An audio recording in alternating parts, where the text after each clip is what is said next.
Sit still. Pay attention. Stop fidgeting. What on earth is wrong with you?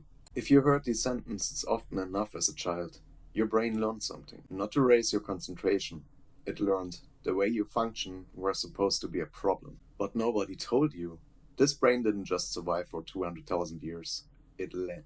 Then we built a room, placed a chair inside it, and declared every brain that couldn't sit still to be broken. Before we talk about the room, let's understand the brain that walked into it. Your ancestors had no timetable, no desk, no textbook. They had a landscape that changed constantly, full of things that wanted to eat them. And that landscape had to be successfully read within seconds at every encounter. In that world, the brain that never stopped scanning wasn't suffering from an attention deficit. It was doing exactly what it was designed to do. The one who got bored first at a nearly stripped berry bush and moved on, not impulsive. The fastest and most proactive thinker in the group. The one who perceived everything simultaneously. The cracking branch, the shift in the wind, the shadow moving wrong. We were the early warning system everyone else depended on. No personality disorder, no problem child. The difference between eating and or being eaten or not. What most people get wrong about ADHD. They call it an attention deficit, as if the brain has too little of something.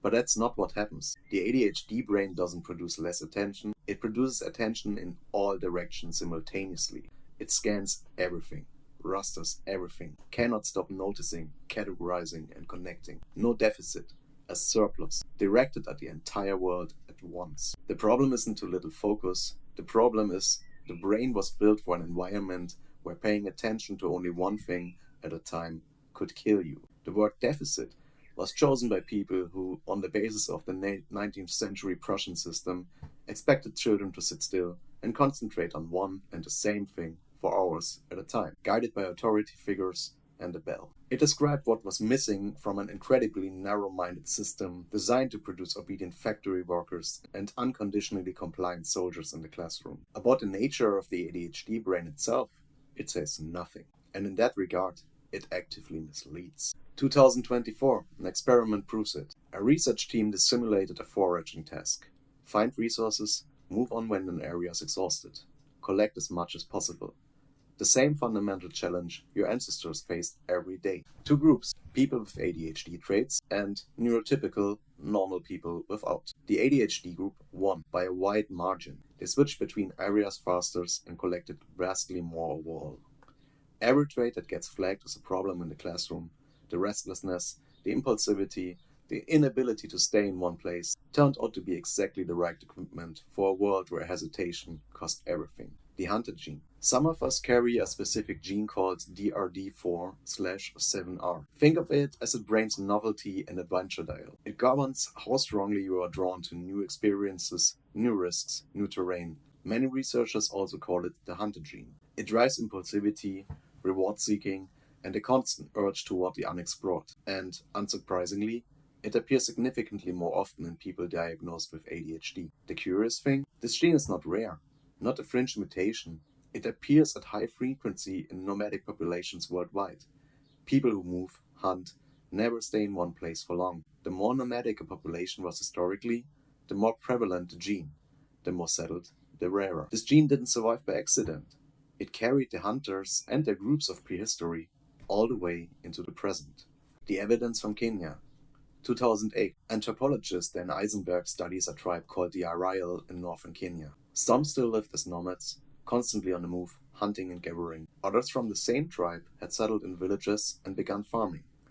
Both groups continued to carry the hunter gene DRD4/7R in roughly equal proportions. Eisenberg measured one simple thing: who is well nourished, who isn't. And unsurprisingly, among the nomads, men with the hunter gene were better nourished than those without. Stronger, healthier. The gene was doing exactly what it was built to do. And now it gets unsettling, though for everyone else suffering under the farmer system, probably not surprising.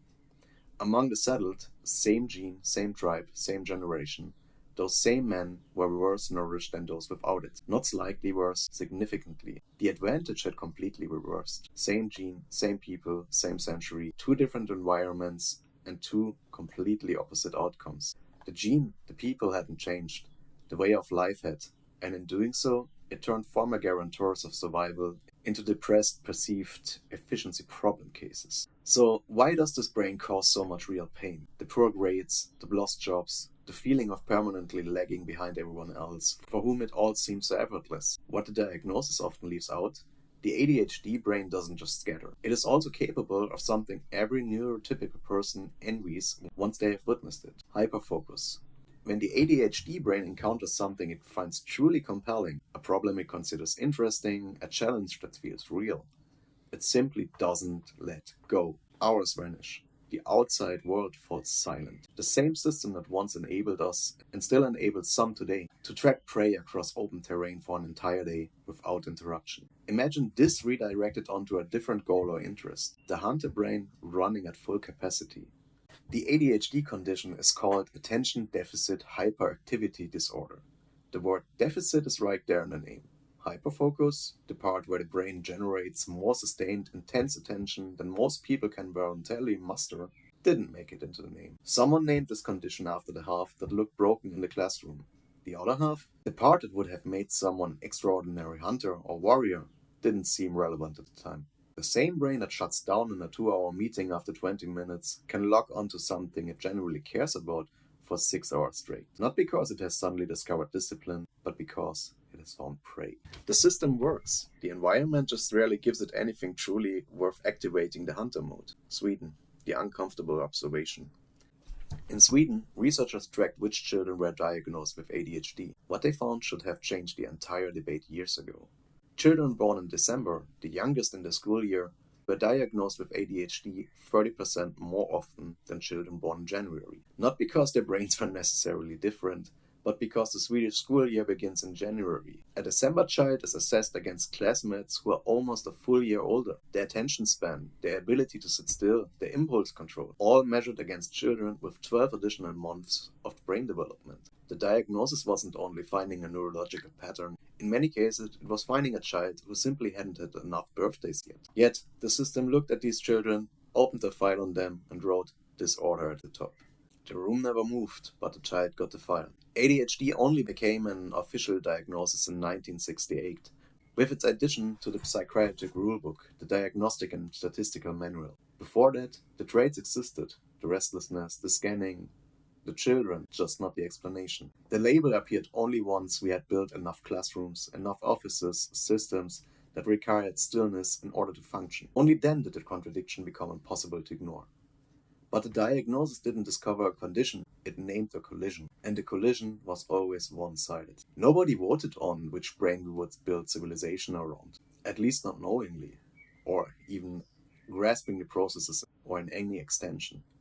Agriculture demanded a very specific kind of focus. Stay in one place, repeat the same task, wait months for a reward, shut everything else out. That brain slowly became the template. Then we built schools around it, offices, grades. And every brain that couldn't function within those walls gradually became a problematic diagnosis. What to do with this? Environments can, unlike brains, sometimes be changed.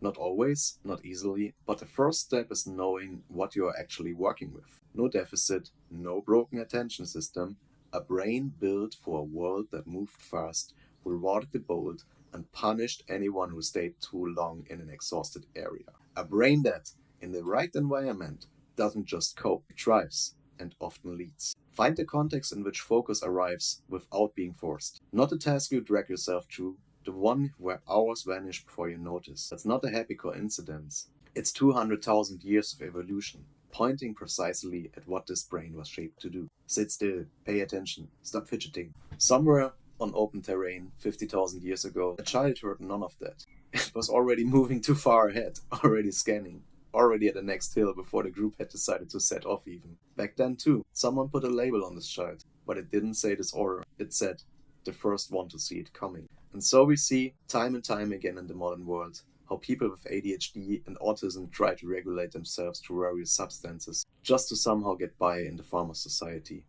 What very few people know, however, is that these same individuals, in extreme situations, immediately not only manage without the bottle, they simply come alive, take on responsibility, and often assume leadership. Because in chaos, the world finally moves at our speed. One final emerging advantage worth mentioning as motivation for leaving that behind. Leading voices in the tech industry, particularly in AI, are pointing out with increasing frequency that our nonlinear thinking and pattern recognition abilities will give us an enormous advantage in the future once we learn to position ourselves correctly and deploy our abilities effectively. If you would like to learn more about the lack of understanding and the effective integration of so-called neuroatypical individuals, methods for channeling our impulses better and organizing ourselves more efficiently, how to lead and learn to appreciate creative employees, and why a third of us are simply what you would call night owls, please subscribe, ring the bell, and share this video with a fellow misunderstood hunter who might be feeling lost, or a neurotypical manager whose blood pressure may be spending a little too much time in the critical range. Thank you for your attention. This concludes my elaborations for today. Stay aware. Take care.